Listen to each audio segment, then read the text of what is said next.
Assalamualaikum warahmatullahi wabarakatuh. Halo teman-teman, apa kabar kalian semuanya? Mudah-mudahan kalian pada sehat ya, amin. Kembali lagi sama saya Abdul Fattah Arifin, dan kali ini saya kembali ke salah satu wilayah yang terkena dampak penurunan tanah yang signifikan di pesisir utara Jakarta, yaitu di Muara Angke, teman-teman. Dan kita ketahui di Jakarta itu setiap tahunnya terjadi penurunan tanah ya, 10-15 cm, teman-teman. Dan saat ini pemerintah kita sedang berupaya untuk menanggulangi banjirop yang bisa berdampak ke masyarakat di pesisir utara Jakarta dengan menggunakan tanggul laut ataupun dinamakan proyek NCICD, National Capital Integrated Coastal Development. Dan proyek ini sudah berjalan dari tahun 2017, dan ini rekomendasi dari si mantan penjajah Indonesia, yaitu Belanda, tahun 2014. Dan kita akan tanya-tanya warga sekitar sini, penurunan tanahnya separah apa di daerah Muara Angke, teman-teman. Yuk. Nah, gak usah tunjuk-tunjukkan, sama abang aja. Bang, namanya sama bang, sorry, maaf. Iya. Assalamualaikum. Waalaikumsalam. Bang siapa namanya? Abang Kipli. Bang Kipli, Iya. Bang Kipli asli mana ini bang? Asli Indramayu. Oh, Indramayu, Iya. Bang Kipli. Bang, sekitar sini kan terjadi penurunan tanah yang cukup signifikan. Nah, separah apa sih bang di daerah sini? Kalau banjir tuh segini nih. Mana? Segini. Kalau pas banjirop? Iya, banjir rob segini nih. Tuh di wilayah Pasar Ikan. Oh gitu. Iya. Wih, parah kalau banjir di sini. Nah, bang, dulu tuh di sini tuh seperti apa sih bang? Tingginya apakah setinggi ini atau bagaimana bang? Tuh, dulunya tuh ada tuh portalnya tuh. Jembatan lama tuh. Oh. Yang mana bang? Bawah dapat itu. Oh ya Allah, di bawah situ teman-teman. Oh berarti parah banget ya. Parah banget. Wah. Nah, apa yang abang mau sampaikan ke pemerintah untuk banjirop di daerah Muara Angke ini? Ya, semoga aja nggak terjadi kebanjiran lagi. Kalau kebanjiran lagi kita usaha apa di sini? Benar. Iya. Oke, makasih Pak ya atas Terima waktunya. kasih. Bang Kipli ya, makasih Bang Bang Kipli. Oke, kita jalan-jalan masuk ke dalam. Ada satu rumah yang cukup signifikan teman-teman penurunannya, dan saya kaget sekali juga. Dan sebelah kiri kita ini, masya Allah, ini tanggul tinggi banget ya Allah. Ini 4-5 meter ini mah. Dan kalian lihat rumah yang ini rumah yang terkena dampak penurunan tanah di daerah Jakarta Utara, teman-teman. Dan yuk kita ngobrol-ngobrol dulu sama warga sekitar. Assalamualaikum Ibu. Waalaikumsalam. Saya juga belum sarapan Bu. Sekalian saya pesan sarapan boleh nggak Bu? Boleh. Saya juga belum sarapan nih teman-teman. Saya mesen ini Bu. Ini kan apa namanya Bu? Ikan tongkol. Ikan tongkol. Cuek. Oh, tongkol cuek ya. Sama ini Bu. Buncis. Buncis. Udah.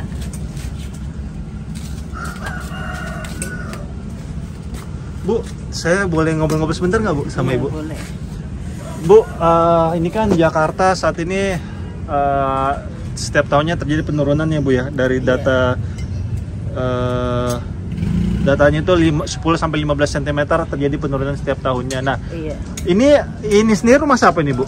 Ya, rumahnya paman. Oh, rumah Ibu berarti? Iya, rumah saya. Ibu sama siapa nama Ibu? Ibu Weni. Bu Weni. Iya. Oh, ini rumah yang Ibu tinggalin Bu? Iya. Oh, ya Jadi ini Allah. udah Ibu tinggal di sini udah 14 tahun. 14 tahun. Tadinya kan tinggi sekali. Sekarang udah urugan aja udah 4 kali. 4 kali urugan, jadi rendah sekali. Jadi kalau hujannya banjir, kalau rob ya rob masuk kan. Oh gitu. Iya. Oh, berarti rumah sekitar sini dulunya ini sebenarnya setingginya setinggi rumah ibu. Iya, semua. Ya Allah. Rumahnya ibu semua. Terus ini rumah ibu sendiri nih yang ditempatin ibu yang paling pendek, yang paling ini. Cuman alhamdulillah itu yang punyanya nih masih peduli sama ibu karena ibu masih ada punya anak yang sekolah 1 SMP. Jadi ibu kan kalau di sini kan gratis, nggak perlu biaya. Kalau pulang kampung kan harus dimintain biaya ekonomi semua. Kalau di sini nggak dimintain biaya, jadi saya malah selama nempatin rumah ini 4 tahun saya nggak dipungutin kontrakan sama saudara saya. Karena semua beban listrik air saya yang bayar. Gitu. Kalau kita perhatikan Bu, rumah-rumah sini semuanya sepertinya sudah ditinggikan Bu ya? Udah dibangun semua, udah tinggi semua, udah bagus semua. Tinggal yang ditempatin ibu doang. Ya Allah. Nah Bu, sebenarnya harapan ibu ke pemerintah seperti apa sih Bu? Ya kepengennya ibu mah ya ekonomi aja lah dibagusin kayak dulu. Apa murah gitu, jangan dinaik-naikin. Jadi kita kan jual-jualnya kan bisa stabil gitu Mas. Sekarang bayangin aja Mas, beras naik, semua cabai naik, bawang semua naik. Sedangkan ibu kan jualannya kan nggak bisa naik. Kadang-kadang saya nomboknya minjem bank keliling Mas. Bank keliling itu kan itunya gede, nggak ini, bunganya gede. Ya Allah. Tutupannya. Ibu minjem di ini yang ada bunganya. Iya, ada bunganya. Bank keliling, rentenir dong Bu jatuhnya. Iya, ya habis kita minjem sama siapa, Pak? Minjem itu apa? Bank BRI gede, nggak berani, nggak bisa, nggak ada jaminan maksudnya. Nah, maaf nih, Ibu utangnya sudah lunas sama rentenir itu? Belum, Pak. Masih ya sekitar 15 jutaan lah utang-utang sama orang-orang begituan tuh. Ya Allah. 15 juta? Iya, ya ini aja nih bentar lagi nih nagih, ada orang nagih ngumpul, soalnya nggak 1 orang. Ibu per bulannya bayar berapa? Tiap hari. Per hari berapa? Per hari, misalnya yang 1 juta itu bayarnya 50.000 sehari. Wah. Ibu kena bunganya berapa persen? Jadi 10%. 10%? Iya kan ada potongan juga itu, ada potongan administrasi. Itu 25.000. Ya Allah. Jadi kalau bisa mah saya minta tolong pemerintah tuh pengennya ya barang orang utang-utang itu dibasmi lah, dibantu sama sama modal yang usaha kita ini, jangan pakai rentenir itu Pak. Cuma saya kan nggak punya jaminan apa, cuman jaminannya warung doang, warung utuh. Saya minta tolong ke pemerintah tuh ya dibantulah pedagang-pedagang begini nih. Jangan sampai yang utang-utang itu rentenir begituan. Saya sampai 3 tahun Pak nggak bisa pulang, nggak bisa nyimpen karena nyimpennya buat itu doang sih. Tunggu dulu, itu 15 juta Ibu setiap tahun naik terus atau enggak, memang jadi, semakin turun utangnya? Enggak, jadi nggak 1 orang Pak, nggak 1 orang. Jadi misalnya 6 orang tuh 1 juta, ada yang 2 juta, ada yang itu gitu. Jadi nggak 1 orang, enggak. Soalnya nggak ada pilihan lain sih Pak. Kalau kita numpuk misalnya utang-utang di pasar sekarang mah nggak kayak dulu, nggak boleh ngutang sayur sekali udah nggak bisa ngambil lagi, soalnya di pasarnya juga sama lagi pada begini. Sedangkan kita kalau kebanyakan dimakan terus usahanya sepi, jualannya sepi kan bagaimana kalau kita nggak ngutang gitu nomboknya. Oh alah. Masuk ya Mas? Ya udah, saya mau izin lihat ke dalam ya Bu ya. Ibu mau saya aja nggak apa-apa? Ya, oh ya. Oh ya, Pak mau izin ya Pak, sudah izin sama Ibu. Dan ini dia kondisi rumah di dalam. Ya Allah.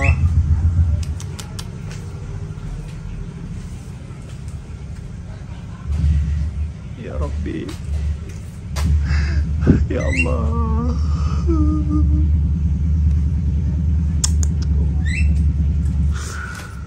Ya Allah, ya Allah.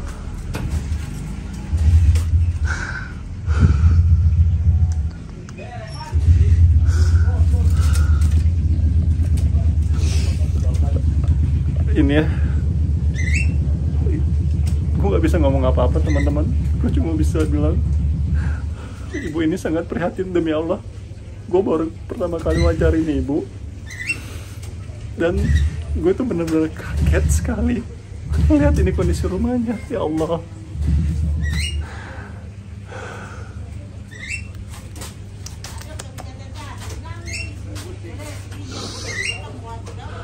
Ya Rabbi.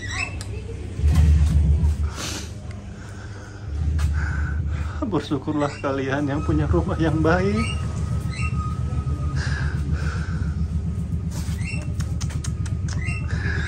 Ini sudah layak sebenarnya. Ini tidak layak, teman-teman. Ya Allah.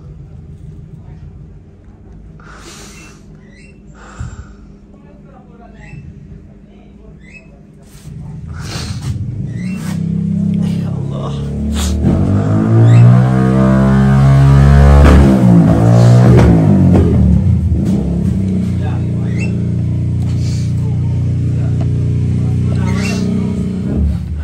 Apa ya teman-teman, saya hanya mau menyampaikan ke pemerintah, tolonglah pemerintah, olahlah negara ini sebaik mungkin, olahlah uang-uang yang diamanahkan ke kalian dari pajak-pajak rakyat, olahlah sebaik mungkin dan untuk kepentingan rakyat, karena ini rumah sangat bisa menjadi contoh sebenarnya bagaimana perekonomian Indonesia saat ini. Semoga pemerintah kita bisa bekerja lebih baik ya. Kita dukung pemerintah kita doakan semoga rumah-rumah ataupun amanah-amanah yang kita berikan sama mereka, semoga Allah mudahkan mereka menjalankan dengan baik. Kita support pemerintah kita doakan semoga bisa menjadi pemimpin yang adil ya untuk rakyatnya. Amin. Ini pertama kali saya belusukan teman-teman ke rumah-rumah seperti ini.